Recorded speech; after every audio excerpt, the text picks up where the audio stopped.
guys part 2 of the PTO box rebuild. In this quick installment, we're going to install the new bearings that I received. Got these off eBay, like I said. Actually, a pretty good quality bearing. It doesn't really look like a piece of junk. So I was pretty impressed. For the price, I think it was a good deal. Whether or not they perform, we'll find that out over the course of time. I'm gonna start putting the bearings in. I put one in already just so I can kind of preempt the video, just so I make sure I do it correctly. Essentially, all I did with this bearing is I put the first inner retaining C-clip in. I just took some assembly lube, lubed up the bearing outer, and then just pressed it in with my Dake press. I did notice there was a little bit of a burr, here on this edge, so I had to hit it with some sandpaper. On this side, there is actually a ding on the, let's try to get that right, there it is.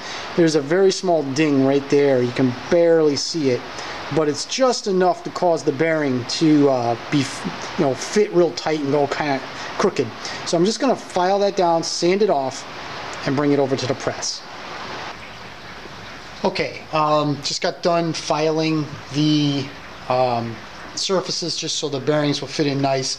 The one thing I am doing is I'm taking one of the older used C-clips and putting that on the inside, and taking one of the new C-clips, internal ring clips, whatever the hell they're called, and I'm putting that on the outside so it looks real nice. Everything is all sanded out real nice, no burrs, just make sure it's nice and smooth. I made sure the bearing slipped in fairly easy to the press point. So let's go ahead and put the first internal ring clip in.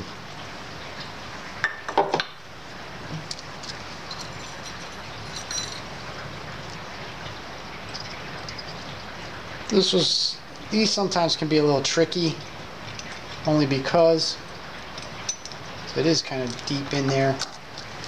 Let's take a look where we stand. Oh wow, holy cow, I actually nailed it the first time. Can you believe that? Usually these things are a pain in the back end. Okay, so I'm going to put it in the press, get the bearing, just take a little, I probably could put it on the inside, it doesn't matter, just as long as there's just a little bit of lubrication. This is just some engine assembly lube, just putting it in the actually in the race area or in the press area, just so it kind of helps the bearing go into place, because I'm going to press it down to the clip. So drop that in, put the bearing in. Notice how it kind of, oh wow, no need to press that one in, obviously. That one just slid right in, which is fine. It's on the opposing side of the drive anyway, so we don't need that. We do need our additional C-clip here. I don't know if I'm in camera, sorry. And we just gonna kind of squeeze that in. Boy, that's a tight one, huh? There we go. Drop that in real nice. Make sure it's seated well.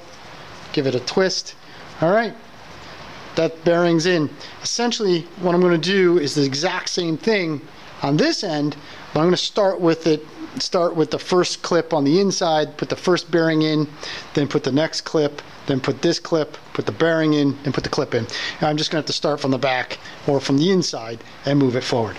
All right, I will be right back. Okay, I put it together just as I indicated. Snap ring, bearing, snap ring, last bearing. They just slid right in with the Dake press here. I'm going to put in the last retaining clip, one of the new ones, that way it looks a little nice and shiny, or not shiny, but nice and new, or nice and rebuilt, let's say. And there it is. So there you go. Bearings are installed, all the clips are in, everything seems to spin real nice. There's no binding. They look to be set in real nice and true to all the snap rings. None of them look, see, there you go, none of them look out of whack or anything to that effect. The next thing we're going to do is we're going to start installing the shafts. Oops, there we go. I keep holding it down. I'm sorry. The next thing we're going to do is we're going to put the shafts in. Now the shafts are going to take a little bit more time. I'll have to figure out how I'm going to video it because there are some bronze shims that need to be made in file fit so that shaft will go in and not have any play. Plus also set the gear clash. All right, onto the shafts. Okay, I'm going freehand with the explanation on the shimming of the shafts. So this might get a little shaky and I apologize.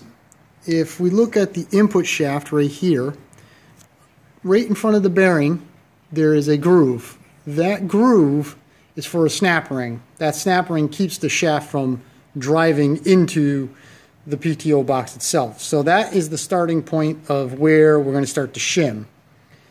If I come up here and take a look, okay, we have the roll pin hole that goes in. Now that should line up, there you go.